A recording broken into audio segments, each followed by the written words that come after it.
Okay, pag tinawag ng partition, pupunta tayo dun sa lesson natin dito. Then, i-check natin yung core. Pupunta tayo sa core. Core competency, core 1. Then, makikita nyo rito yung assemble computer hardware. Basahin nyo yan. Then, makikita nyo rito yung lesson. So, LO1. What is computer? Ngayong, wala tayong klase to the point, hindi naman wala klase. Online lang kasi busy lahat ng mga tao. Hanggang 25, puro online tayo. Wala lang tayong klase ng 25 ata. Mamaya, ipa-plot ko yung final schedule nyo. Yun na yun. Ibig sabihin, susundan nyo lang yun doon. Ilalagay ko sa group chat. Then makikita nyo din yung time at date kung kailan kayo papasok. Huwag na magtanong sa akin kung kailan kayo papasok. Kasi ibibigay ko na lahat yung schedule daw, pati time. It's so often, syempre minsan kapag halimbawa may bagyo or may pinuntahan ako, mag-i-inform ako na wala tayong klase ngayon, huwag muna kayo mag-time in. Ang tipong ganun lang. Pero to the point yung schedule, mag-i-exist naman yun sa system at isend ko sa messenger, sundan nyo lang yung schedule na binibigay ko sa inyo. Hindi kayo maliligaw. Okay? Nga pala, kailangan matapos natin yung attendance para maayos na yung scholarship nyo, yung allowance. At least sana before siguro mag-January or sana lang naman, mabigay yun. Ha? Sikapin natin masikaso. So by the way, yung tutukoy ko dito yung hard disk, what is partition. Kung papansin nyo rito sa hard disk drive, this one, ito yung ating hard disk.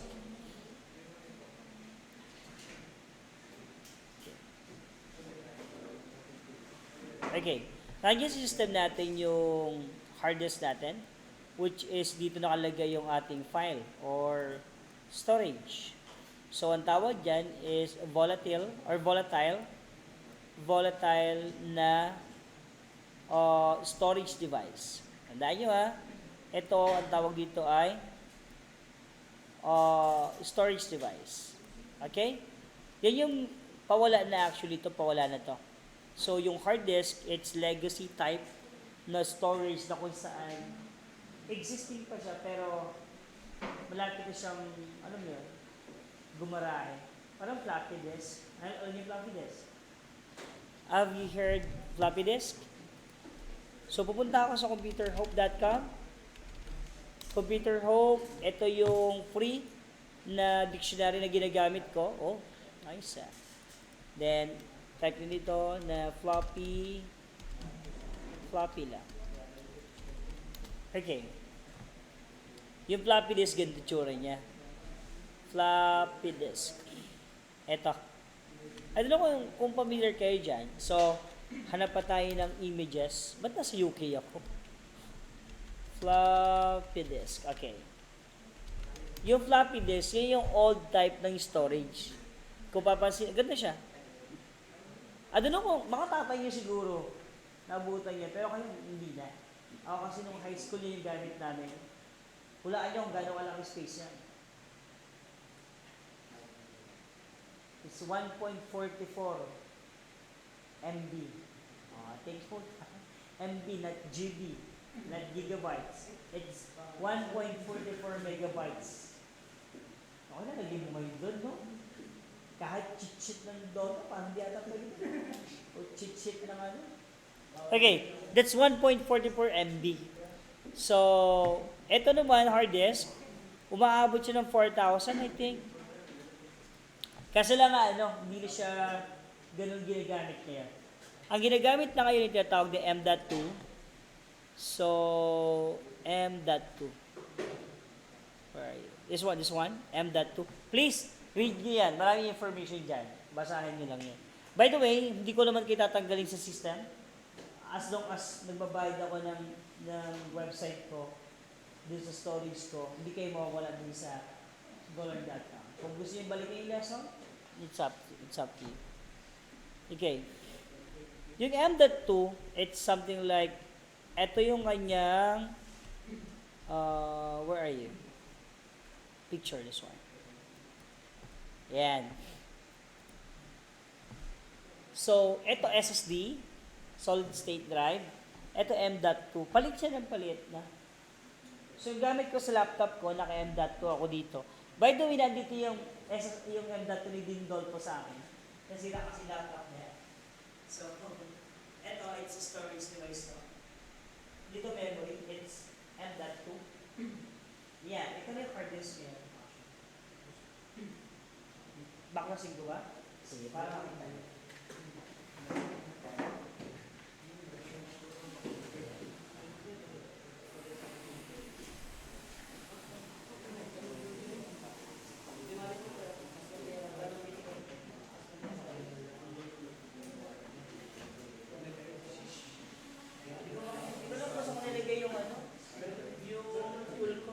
Malit kasi ano ito eh. Oh, by the way, ganda tsura niya sa loob. Ito yung M.2. Yan. Medyo mahanap siya ng konti ito. Pero ganda, no? So, USB-C niya. USB-C. USB-C. Ang speed dito is USB 4. It's around 40 gigabits per second. Ganun siya kabilis. Pero wala kayo 40 gigabits per second. Check natin kung gano'ng kabilis to ah. It's around, let's see. About conversion. Okay, so 40 times 0.125. 40 times 0.125. Ay, bakit yan? Sorry. 40 times 0.125. Yeah, it's 5 gigabytes per second. Oh, ganun siya kabilis. Gigabytes ha? Let's say, so ganun siya kabilis actually. Yung maximum speed. Okay, so that is your M.2. Ganito yung tsura niya. M.2. Let's say, punta tayo sa comparison. Ito yung mabuti. Pagkatapos sa na tayo M.2 versus let's see kung anong difference yung mga yan. So, ito. So, ito yun. Yung sasabi kong difference. No? Baka magtaka kayo, memory yan. Hindi memory yan. It's storage. Ito yung nasa loob nun. It's M.2. Yan yung bagong storage device ngayon. Okay? So, as you can see here, yung una, hard disk drive or HDD. Yung pangalawa is SSD. Yung isa M.2. Yung isa is NVMe. Itong pinakadulo. That's NVMe. Okay? Let's try kung gaano sa kabilis. Okay. So, play natin. What are the sounds? Ito yung hard disk.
let's proceed.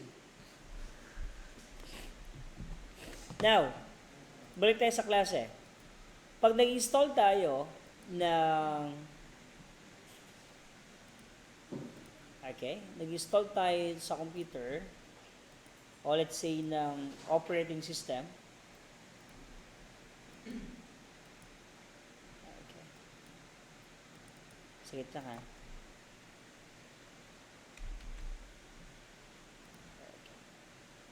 This is my Windows server. Add ko yung password ko. Okay, this is my Windows 10. So, balik, gumagamit na akong virtual machine para mapakita ko sa inyo yung actual na nangyayari. Instead of using two computers, gumagamit ako sa emulation para mas madali. So, same ano lang yan, same computer kung paano ginawa yan, kaso lang in a form of virtualization. The term virtualization, ibig sabihin, it acts like an actual PC. Pero, sa environment lang na to. Wala siyang physical machine. Pero, parang lang siyang gumagana, parang ganyan. Para ako may 3 computer sa computer ko. Yung computer na ginagamit ko at 2 virtual machines. Yun ang ibig sabihin nun. Gumagana siya na parang actual na computer. Okay, let's see. So, to determine the version ng computer, so, please careful about shortcut keys, Windows R. So, the term Windows R, you have to hit Windows button on the keyboard, then R, Windows R. Then type WINVER. WINVER.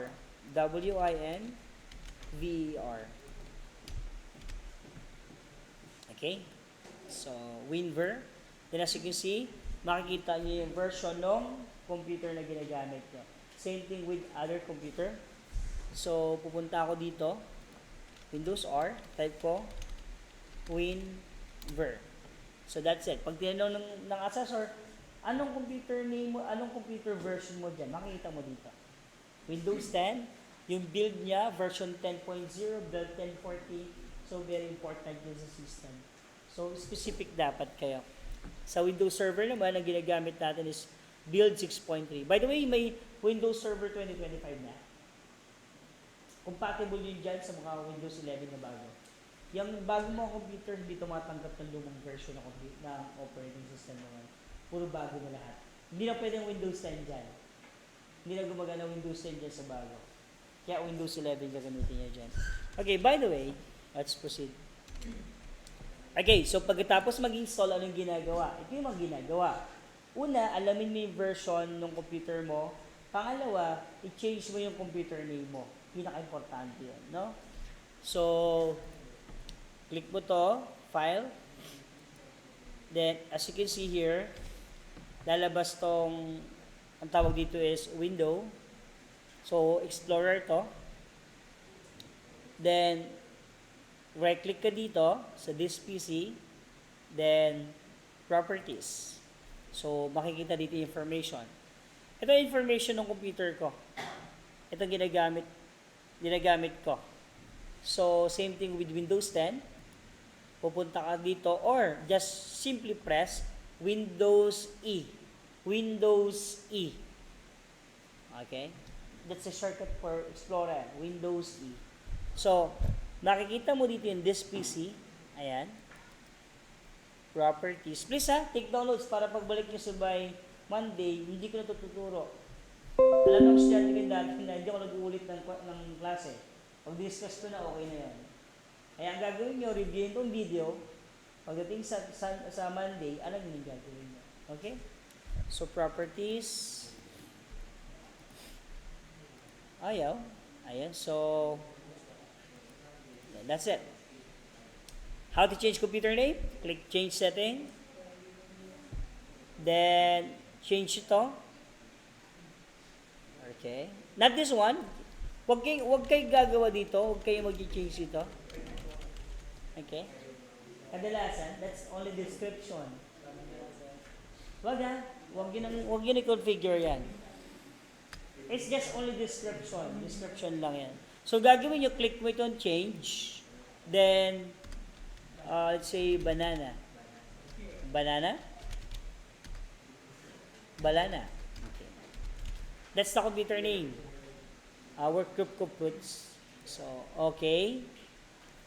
Then, it's okay. It's more lang naman to. Okay, okay lang naman. Dito masyado mahirap. Click okay. Then, pag may ganito, common sense na. Please, minsan ang klase common sense lang. Changes will take effect after you restart this computer. O common sense. Pag na-restart mo to, saka lang siya gagana. Yung iba kasi o kadalasan yung mga estudyante, sir, di pa gumagana yung computer name. Minsan kailangan mo lang magbasa. Okay? Magbabasa lang kayo. So, click apply, then restart. Same thing with Windows 10. Tandaan nyo, Windows 10 pala ginamit ko. Same thing with Windows 10. Anong gagawin ko? Click, change setting. After that, dito ba? Hindi. So, change tayo. Then, so, let's say, sige, SMA na lang yan. SMA. Okay. So, ang work group fruits. Okay. Then, after that, wait for a few seconds siguro. Click OK dito. Then, same thing. You need to restart the computer. Now, habang nag-restart yan, hintayin natin to. Okay. So, ito ang gandaan pag naka-virtual machine. Pwede ako mag-discuss ng iba pa habang nag-restart yung computer. Now, partition tayo. Habang nag-restart yan. So, si partition naman, press ko yung Windows E. Windows E. Okay. Ang gamit kong computer, yung computer ko na mismo.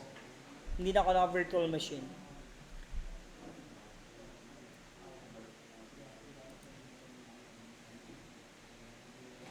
Ang bagal. Okay, yan. Okay.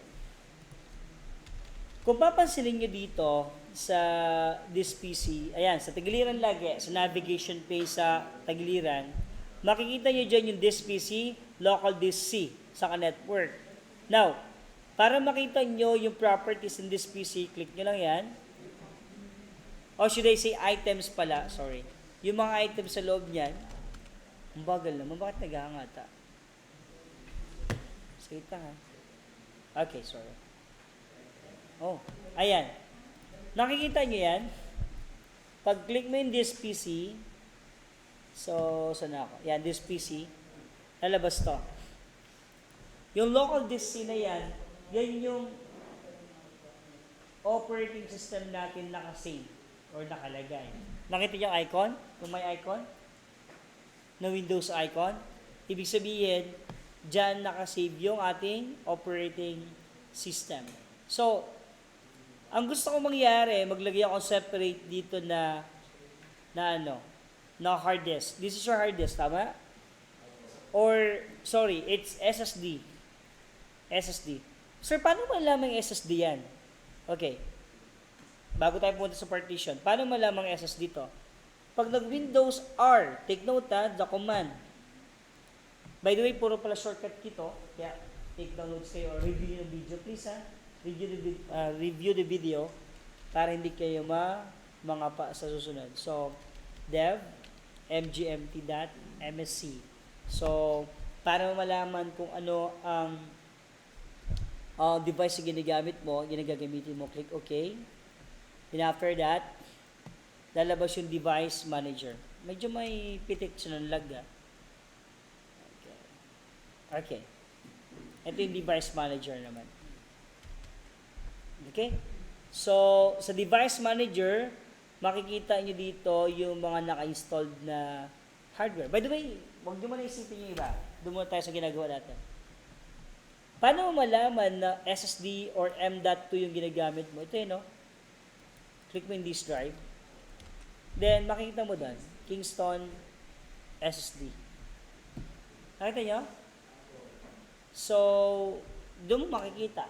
Kung nakalagay dyan na nakalagay doon is NVMe. Malalaman nyo naman dito yung tagin sa disk drive. Okay, balikan tayo dito. Ito lang din, uwi tayo after. So, again, i-partition natin tong local disk C. Naglalag lang ako. Sige, off. Wait lang. I-off ko na nga itong virtual machine. Sige, dito lang ako sa virtual machine mag-create. Ayun. Dito lang pala.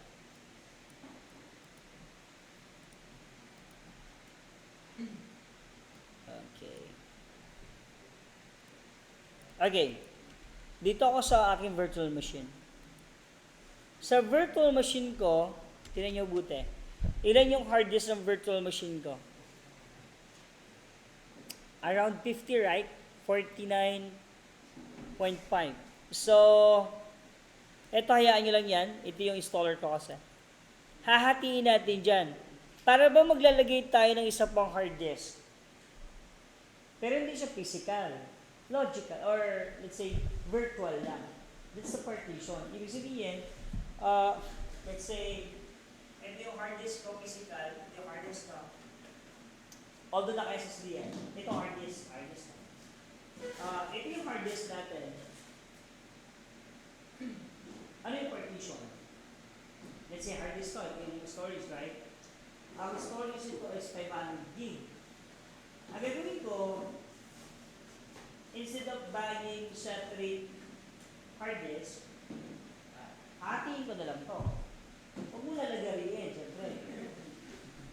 I-configure natin. So, that's what we call logical drive. Or let's say the partition. Ang partition parang kwarto. Let's say yung bahay. Malaki na yung bahay mo. Gusto mo magkasariling kwarto. Alam ang gagawa ko pala yung bahay. Hindi yan. Gawa ka na ng kwarto. Ang tanong, nabago ba yung bahay? Hindi.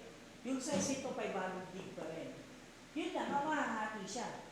Palagay ko ba ng kwarto mo sa bahay niyo? Sabi mo sa ginanit, Ma, I wanna be independent. Oh. Akala mo sa pupunta, nagpagawa ng kwarto, pero pa niya ginamit.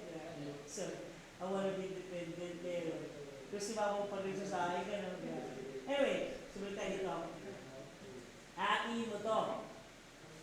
So, meaning, yung partition, such as, teka, ano pa pwedeng partition, sir? SSD, and NVMe, lahat naman, halos lahat ng storage device. Okay? So, balik kayo dito. Paano ito yung partition? Parang ang gagawa ng dalawang hard disk. Pero isa lang talaga siya. Hahatiin mo lang. Okay, let's start. So, pupunta tayo sa, please review nyo to. Pagdating nyo dito, pag nag-format kayo, automatic dapat may partition na kayo. Hindi pwedeng walang partition. Tandaan nyo yan. So, Windows R, disk, mg-empty.msc. So, okay, that's the code. Windows R, disk mg-empty.msc. By the way, hindi yung kailangan gawin ngayon yan. Pag-aralan nyo sa bahay, upload ko mamaya to. Then, nakikita nyo tama. Ito. Sir, ano yan? Ito yan. Ito yun actually. Hindi pala. Sorry. Nandun ako sa virtual machine. Hindi yan. Baka malito kayo eh. Sagit lang ha. Close ko na itong isa para hindi masyado mabigat yung process ko. Ayan. Punta ko dito. Okay. So, yung local disk C na yan, tanggal natin ito baka ano pa kayo eh. Malit-ulit to. Okay. So, okay. Yung local disk C na yan, ito yan. Tama ba? 49.1 or let's say just ignore the 49.5 pala, sorry. Ito yun, tama. Ito yung mabuti yung magic na gagawin natin. So, ibig sabihin, teka sir, para saan ba yung partition pala? Ba't tayo gumagawa niyan? Ganito lang yun. Pwede ko pa maglagay lang sa operating system. O kaya naman, kung may partition ka, sa isang hard disk ko, pinartition mo siya, pag pinormat mo to, hindi ma-perfectual yung para sa dito. Ganun yung partition. Let's say, meron ka ditong Max, di ba? Max. HBO Max yan.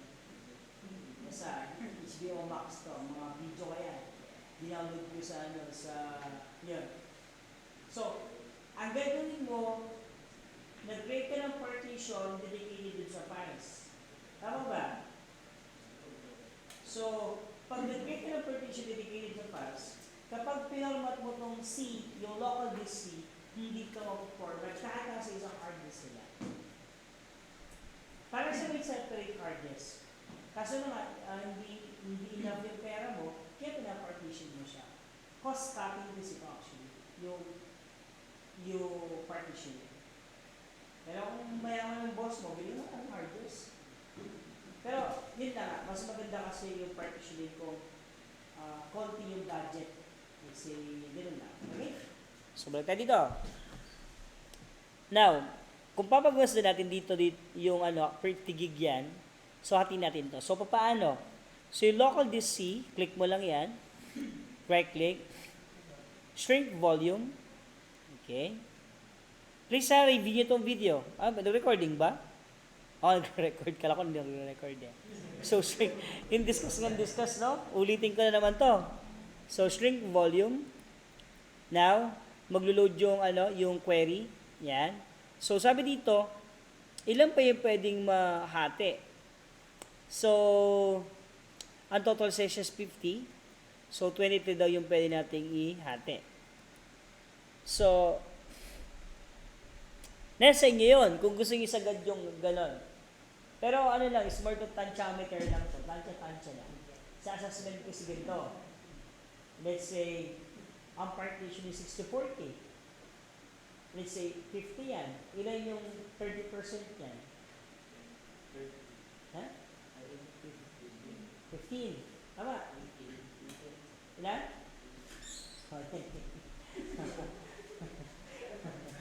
Ilan? 15 tama ba? 15. Tantiometer lang. 15 lang. So, 60% is 30 ba? O, 30. Tama ba? Okay, quit ko na kayo. Okay, so, ganun lang. It's more on, let's say, 50-50. So, 25, right? So, ang gagawin mo ay, tansya mo lang, let's say 50, so 25. Wala namang saktong sukat. Like, yan, 49. Gawa lang ako 10 gig siguro. Pero sa assessment, kailangan specific kung ilan yung hihingi ng assessor. Sabi ng assessor, 50% sa kabila, sa local disk C, 50% sa local disk D. So, let's start. Gawa lang ako 10,000 dito or 10 gig. By the way, ang 10,000 is 10,000 MB is 10 gigabytes. Kasi ang 1 gigabyte ay 1,000 MB. Naintindihan?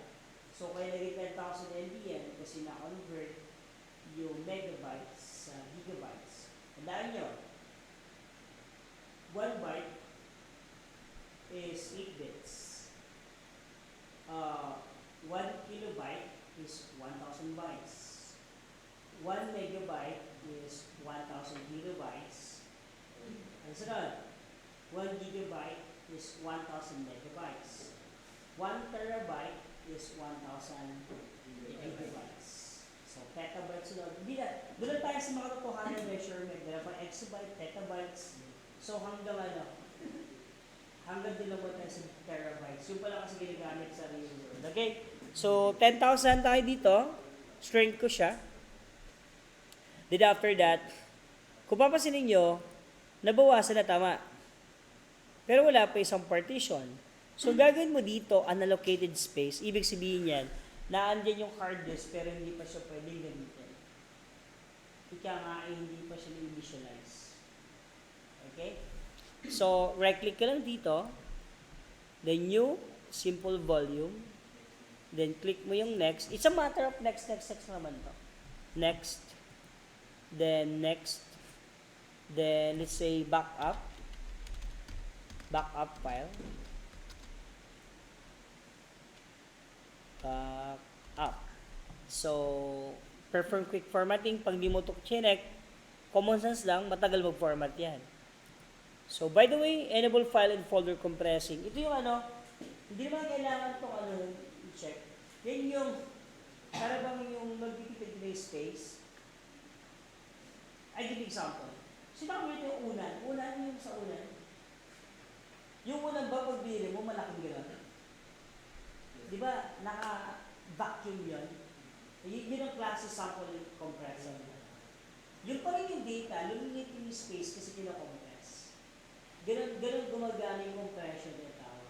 Yung pa rin yung file, pero nilalagay lang siya sa isang, ang tawag doon, encapsulation. Tapos, pag i-extract mo siya, babalik siya sa actual size niya. That's the compression. Pag compression, natitipid mo yung space ng hard disk, pero hindi nawawala yung actual size ng files. Naliligyan. Yun pa rin yun. Katulad ng unan, di ba? Pag bumili ka, vacuum yun eh. Nawala ba yung size ng unan? Hindi. Kasi pag in-extract mo siya, babalik siya sa actual size. Ganun yung sample ng compression. Okay? Then finish. Okay, so that's it. As you can see, one, and we have two. So meaning, kailangan daw sa assessment, we need to have two logical partitions. So, C by default, then i-create ka ng partition. Sir, bakit E? Kasi may letter D doon. By the way, that's what we call drive letters. Drive letters. Meaning, yung drive letters, yun yung ilag-assign kung ano yung identification indexing nung hard disk. Hindi pwede paras D yan. Okay? So, pwede mong palitan yung E. Naturo ko ito dati, hindi ano. So, pwede yung palitan yan. So, punta ka lang dito, right click. Then, ayun siya, change drive letter. Then, change. Ayun siya, middle initial ng boyfriend ko, ng girlfriend ko, letter I. Di ba? Okay. So, pag yun lang gagawin niya kapag may laman na yung files. Should I say, may laman na yung partition. So, as you can see here, ay siya, letter I. Okay, that's what we call partition. Ang partition, again, that's one of the topics sa assessment. Kailangan yan. So, pag nag-format tayo, dapat yan, mag-format pa lang na ano yung partition. By the way, it's okay, totally fine. Next time naman, ang gagawin natin, mag-partition tayo during installation. Para makalimutan nyo man, nandiyan. Question? Okay, so I think 7:30 na, no? So, hindi masyado tayo mag-overtime ngayon, pero yun nga, pagdating ng panahon, pag malapit na assessment, hindi na nag-overtime. Tapos, huwag yung kalimutan sagutan yung pinapagawa ko sa online kasi kailangan. Okay, kindly shut down your computer, then see you Monday. Ha? Alin doon? Messenger? Sa messenger yan?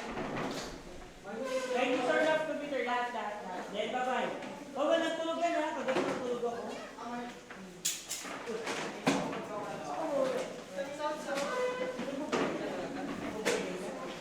Buboarding? Dito ka rin. Dito ako mag-lumabay sa senior, right? Ano gusto mo? Sila Ma'am Yasmin? Sila Shirley?